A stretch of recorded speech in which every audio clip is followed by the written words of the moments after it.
अस्सलाम वालेकुम and hello to the students. हमारे प्रीवियस लेक्चर में हमने सेल फिजियोलॉजी के बारे में पढ़ना शुरू किया था। हमने अपने इस लेक्चर में सेल मेम्ब्रेन के बारे में पढ़ना स्टार्ट किया था।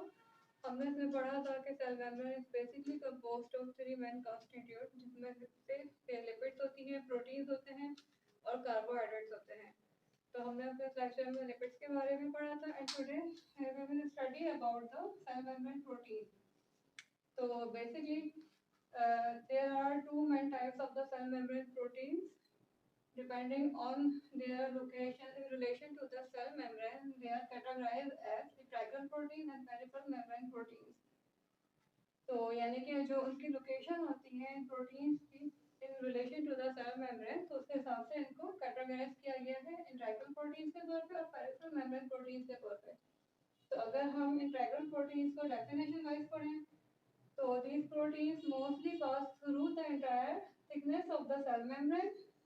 Their cell membrane portion is hydrophobic and tightly bound in the cell membrane, while portion in the ECF is hydrophilic.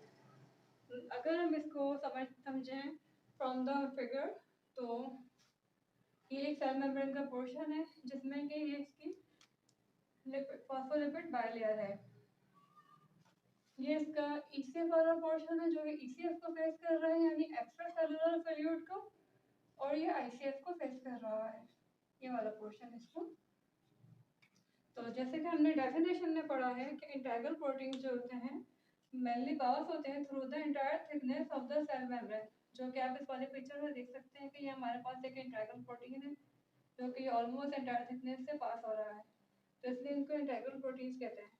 अच्छा, कुछ प्लेसेस पे जो हैं ये एंटायर थिकनेस से पास नहीं होते, but they pass through some distance into the cell membrane, लेकिन क्योंकि यहाँ पे भी ये कुछ पोर्शन में सेल मेम्ब्रेन के अंदर ही पास हो रहे हैं, तो इसलिए इनको भी इंटेग्रल प्रोटीन्स ही कहा जाता है।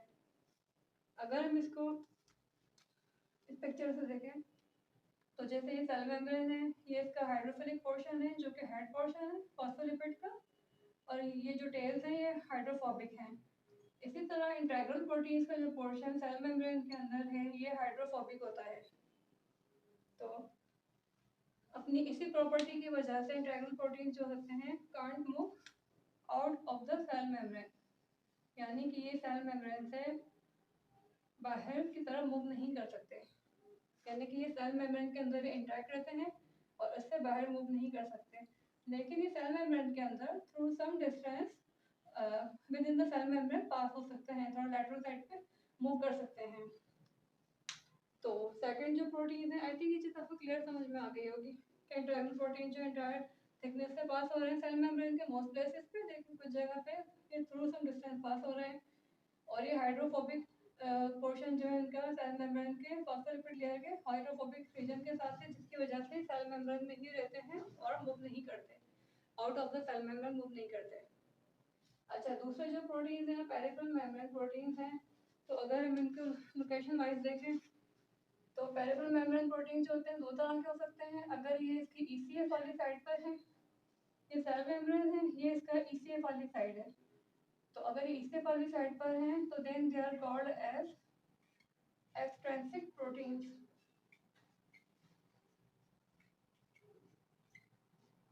और अगर ये इसकी ICF वाली साइड पर है, यानी कि इंट्रासेलुलर फ्लूइड वाली साइड पर है, जैसा कि आप देख सकते हैं ये इंट्रासेलुलर फ्लूइड है और ये इसकी इंट्रासेलुलर फ्लूइड वाली साइड है, तो ये कहलाएंगे इंट्रिंसिक प्रोटीन्स। जैसा कि आपने इस फिगर से देख लिया है कि ये क्योंकि सेल मेम्ब्रेन के आउटसाइड लाई कर रहे हैं, इसके हाइड्रोफोबिक रीजन में लाई नहीं करते, तो अपनी इस प्रॉपर्टी की वजह से ये जो होते हैं फ्रीली मोबाइल होते हैं, they can be move out of the membrane freely, यानी कि जब अगर इनकी कहीं ज़रूरत है तो ये वहाँ पे जाके एक्यूमुलेट हो जाते हैं, तो वो अपरेगुलेशन कहलाती है। इसको मोस्टली हम लोग रिसेप्टर से ले सकते हैं कि अगर किसी प्लेसेस पे किसी स्पेसिफिक रिसेप्टर्स की नीड है तो वहाँ पे काफ़ी सारे रिसेप्टर्स आके जमा हो जाते हैं जो कि अप रेगुलेशन कहलाती है।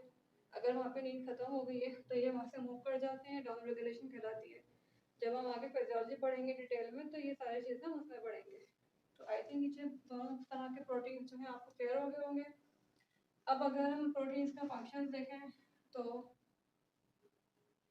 हमने पढ़ा था कि जो सेल मेम्ब्रेन का फॉस्फोलिपिड वाला पोर्शन होता है ये जेल लाइक होता है और सॉफ्ट होता है, तो डेफिनेटली इसको कुछ स्ट्रेंथ चाहिए होती है, मजबूती चाहिए होती है।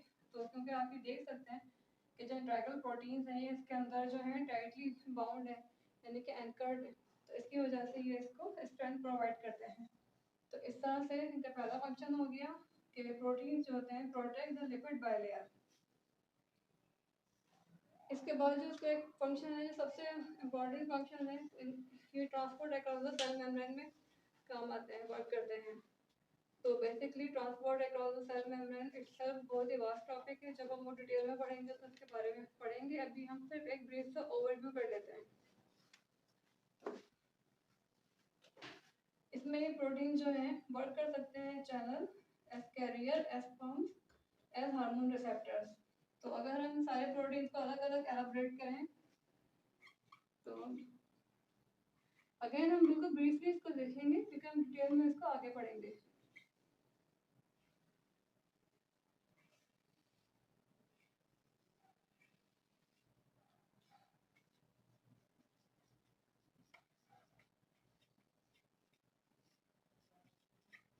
चैनल्स जो होते हैं ये पोर्स भी कहलाते हैं। जो सब्सटेंसेस इनके थ्रू पास होती है वो वाटर होता है, और कुछ प्लेसेस पे सोडियम और पोटेशियम भी हो सकता है। तो इसकी जो प्रॉपर्टी है वो ये है कि substances pass these channels around the concentration gradient, यानी कि from higher concentration to the lower concentration substances pass होती हैं।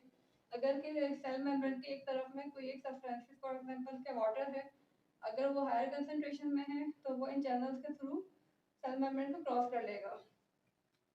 तो इसलिए क्योंकि अराउंड कंसंट्रेशन ग्रेडियंट सब्सटेंसेस पास हो रही हैं, तो इसलिए यहाँ पे एनर्जी की नीड नहीं है। अच्छा, ये प्रोसेस जो है बेसिकली सिंपल डिफ्यूजन भी कहलाता है, सिंपल डिफ्यूजन का प्रोसेस है ये। इसके बाद जो है वो कैरियर आ जाते हैं, कैरियर प्रोटीन्स। तो कैरियर प्रोटीन्स को अगर हम देखें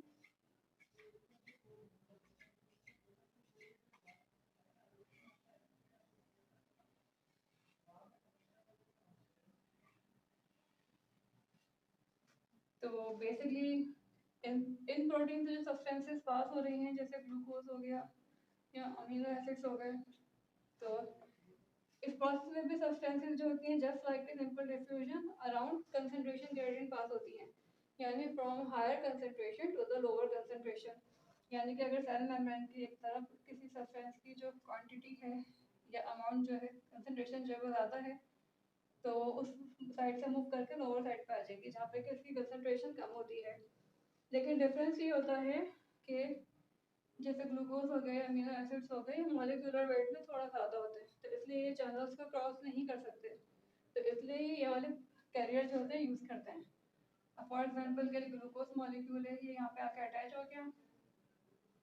तो इसके बाद जो है इन प्रोटीन्स के अंदर ये अपना थोड़ा सा स्ट्रक्चर को चेंज करेंगे।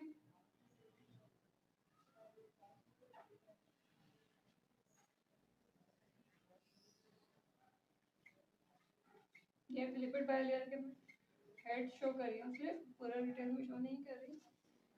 यहाँ पे ग्लूकोज आके बॉन्ड हुआ, ये वाला इसका जो आउटसाइड वाला एंड था वो ओपन था, इनसाइड वाला क्लोज था। जब ग्लूकोज बॉन्ड हुआ तो ये प्रोटीन अपना स्ट्रक्चर चेंज करेगा, जो कि कहलाता है कन्फॉर्मेशनल चेंज। इसमें इसका जो आउटसाइड वाला एंड है वो दोबारा वो क्लोज हो जाएगा, और इनसाइड वाला जो एंड है वो ओपन हो जाएगा, और इस तरह से ये मॉलिक्यूल जो है सेल मेम्ब्रेन को क्रॉस कर लेगा। ठीक है, तो इसमें ये डिफरेंस है कि वो सब्सटेंसेस जो कि मॉलिक्यूलर वेट में थोड़ा ज़्यादा है, तो वो सब जस्ट लाइक ग्लूकोज और अमीनो एसिड्स, तो वो इन कैरियर प्रोटीन के थ्रू सेल मेम्ब्रेन को क्रॉस करते हैं। इसके बाद आगे पंप्स में जो सबसे ज़्यादा फ्रीक्वेंटली जिस पंप के बारे में पढ़ेंगे वो है सोडियम पोटेशियम एटीपीएस पंप। इसका बहुत ही डिटेल फंक्शन है, काफ़ी जगहों पे इसके फंक्शन होते हैं, तो हम यहाँ पे से ब्रीफली देख लेते हैं कि इस फंक्शन का, इस पंप का काम क्या होता है। सोडियम पोटेशियम एटीपीएस पंप, इसका काम होता है 3 सोडियम आउट एंड 2 पोटेशियम इन।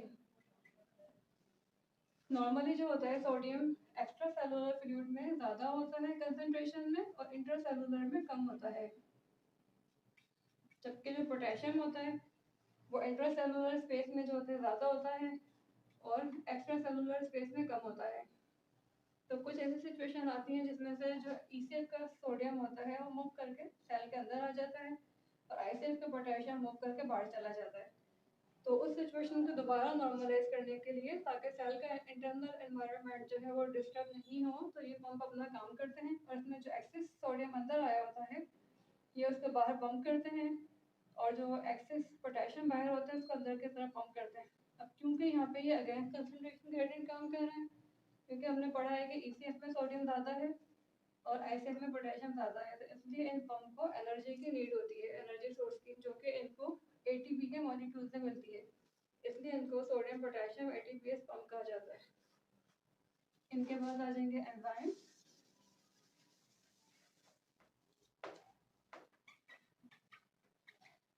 तो एंजाइम्स जैसे कि हम सभी जानते हैं एंजाइम्स का फंक्शन क्या होता है कि वो कोई भी केमिकल प्रोसेस जो है उसको पास करता है।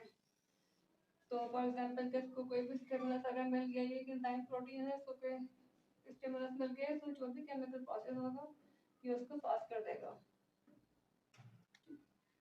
इसी तरह से हार्मोन रिसेप्टर्स आ गए। हार्मोन रिसेप्टर्स जो होते हैं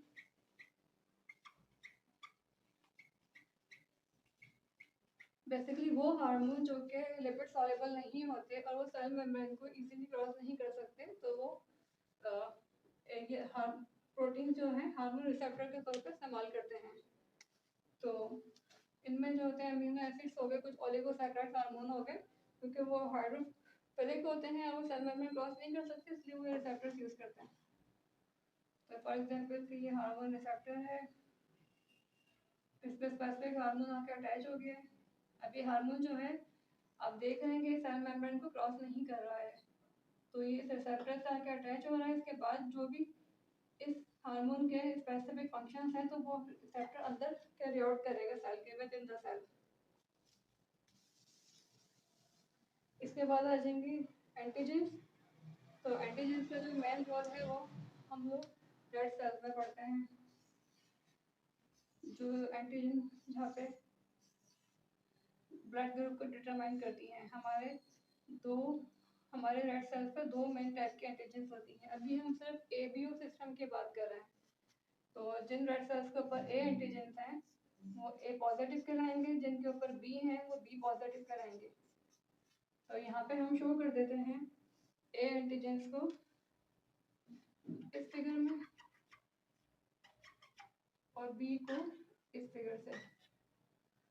तो फॉर एग्जांपल ये रेड सेल्स हैं, इनके ऊपर A एंटीजेंस अटैच है, तो ये ब्लड ग्रुप A हो गया।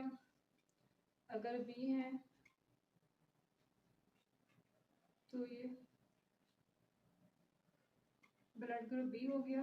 अगर दोनों हैं A भी है और B भी है तो ये A भी हो गया, और अगर कोई सी भी नहीं है तो O हो गया। तो इस तरह से ये यहाँ पे सरफेस मार्कर के तौर पे काम कर रहे होते हैं प्रोटीन मॉलिक्यूल्स, और ये ब्लड ग्रुप को डिटरमाइन कर रहे होते हैं। इसके बाद आ गए सेल एडिशन मॉलिक्यूल्स। तो जैसा कि आप नाम से ही समझ रहे हैं कि बेसिकली इनका काम जो होता है दो सेल्स को आपस में अटैच करना या एडहेयर करना होता है। कि ये सेल है फॉर एग्जांपल, तो ये एडिशन मॉलिक्यूल्स इनको आपस में अटैच करते हैं।